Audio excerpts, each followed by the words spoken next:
Hai, Assalamualaikum dan salam sejahtera. Nama saya Aiman Aimin bin Nuralim.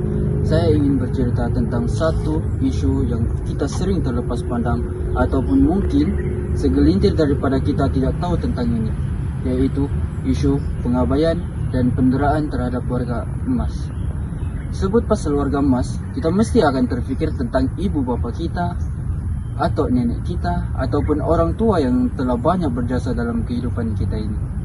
Namun, sekarang kehidupan mereka tidaklah seperti yang kita sangka dan banyak antara mereka yang telah diperlakukan dengan kasar oleh anak-anak mereka.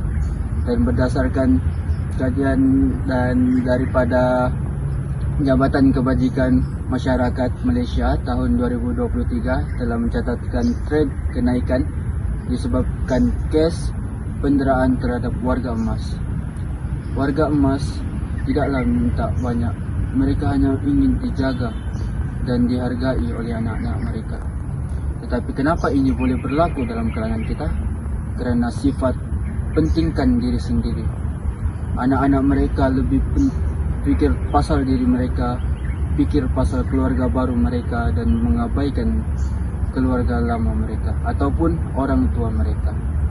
Dan yang kedua, mereka lebih cenderung kepada hanya ingin mengambil harta-harta orang tua mereka, seperti pencen yang sedia ada untuk orang tua mereka, dorang ambil tanpa izin dan menyebabkan orang tua mereka lebih terbeban.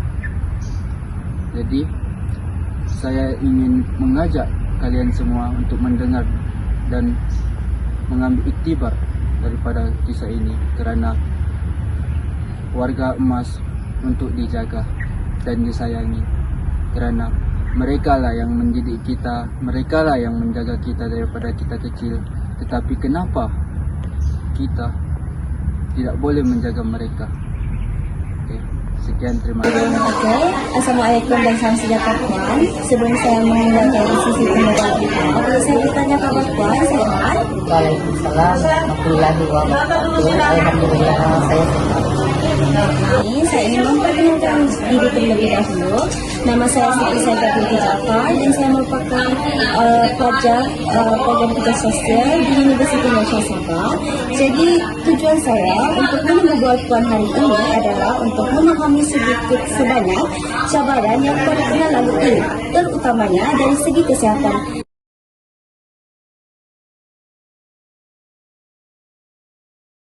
Bagi saya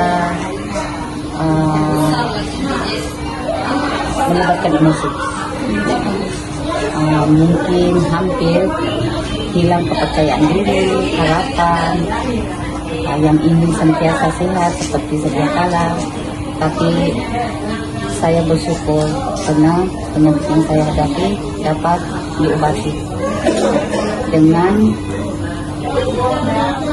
kesembuhan saya menjalani pemeriksaan di pusat kesehatan. Oleh itu, penyakit saya dapat atasi. Alhamdulillah.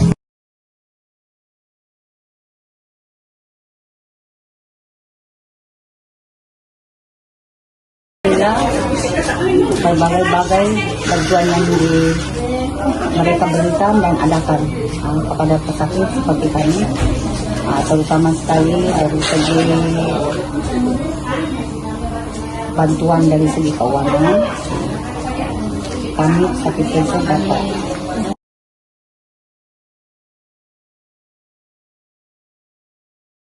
Seperti kerajaan kita berhasil menyediakan bantuan untuk sakit kanker.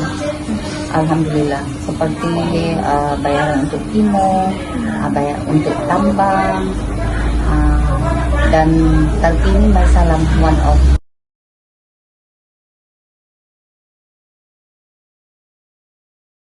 Betul, sokongan keluarga amat perlu bagi kami.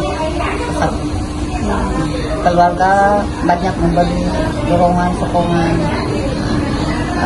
support untuk kami seperti dan keluarga membayangkan kami tiada penyakit.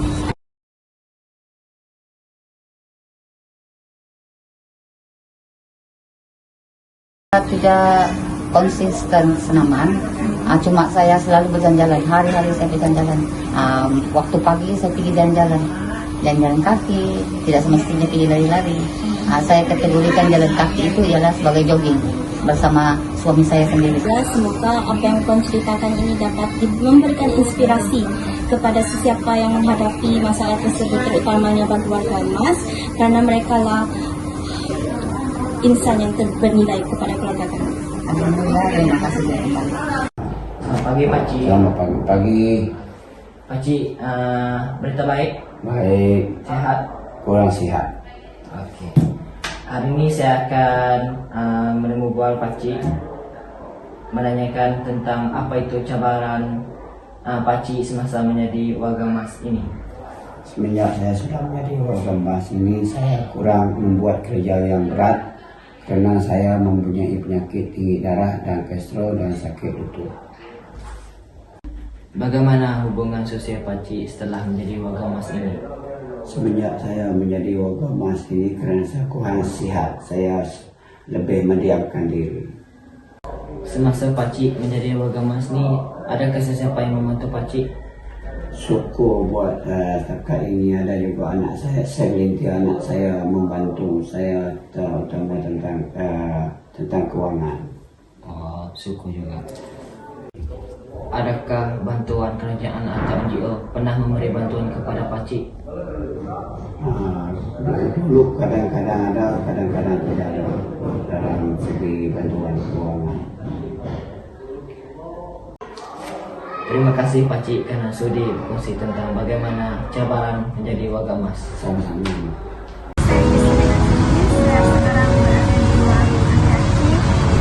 Sekarang saya akan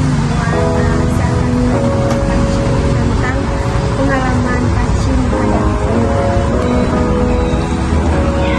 Saya nama pemuda Abdullah bin Sinti. Wadah itu adalah tempat bernaga warung adat. Kalau disebutkan cabaran untuk ada kesenangan untuk golongan kami yang sudah berusia, memang sesuatu perkara yang amat tidak mudah, amat tidak mudah untuk menghadapi. Lebih-lebih lagi kiranya seorang itu ataupun siapa saja tidak dalam keadaan tidak bersedia untuk menghadapi dari segi aspek, banyak aspek yang dia kena cabaran-cabaran pengaruh bangun kesihatan, keuangan, itu yang penting kan.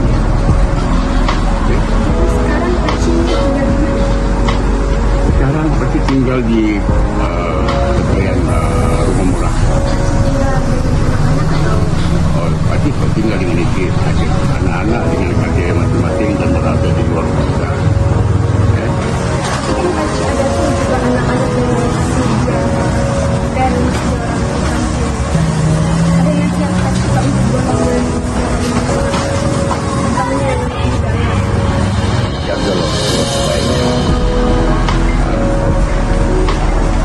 Macam mana orang tua tu, ayah ibu dia menjaga dia dari kecil, dari tempat kaki merah sehingga dia dewasa. Begitulah. Memang dengan macam kaki ini tidak juga membuat, tidak juga meminta untuk jaga di pelai. Cukuplah. Kalau dia letak jenguk, kita tengok juga banyak perkabaran sihat. Nasihat. Cuma bagi saranan saya kepada keluarga, termasuk diri saya sendiri, kena jaga kesihatan. Kalau dia ada dalam keadaan keupayaan lebih baik lagi, dia boleh berjogging, slow, supaya orang-orang tertarik, biar sekitar keluar dulu. Kesimpulan daripada temu bual yang telah kami jalankan bersama warga emas, dapatlah dilihat bahawa pengalaman mereka sangatlah berharga dan penuh pengajaran. Antaranya perkara yang paling menonjol adalah apabila mereka menghadapi perubahan zaman di mana daripada kehidupan tradisional ke era moden sekarang. Warga emas yang telah kami temu bual juga menekankan bahwa betapa pentingnya sokongan daripada keluarga, terutamanya mereka yang semakin usia mereka yang semakin lanjut. Peranan anak-anak, cucu dan juga community sangatlah membantu dalam memberikan semangat dan rasa dihargai kepada mereka. Secara pribadi, pengalaman ini membuka mata saya tentang kepentingan mendengar dan memahami generasi terdahulu. Kadang-kadang kita terlalu sibuk dengan kehidupan sendiri sampai kita lupa bahwa mereka juga pernah muda seperti kita dan mereka ada cerita yang boleh dijadikan sebagai teladan. Harapan saya semoga masyarakat akan terus menghargai warga emas dan tidak menyingkirkan mereka. Mereka bukan beban tetapi aset yang sangat bernilai dalam kehidupan kita. Kalau kita boleh luangkan masa untuk mereka walaupun sekejap, mungkin itu merupakan saat yang paling bermakna dalam hidup mereka. Akhir kata, terima kasih kepada semua yang terlibat dalam menjayakan temu bual ini, terutamanya kepada warga emas yang sudi berkongsi tentang kisah hidup mereka. Sekian daripada saya dan terima kasih kerana menonton.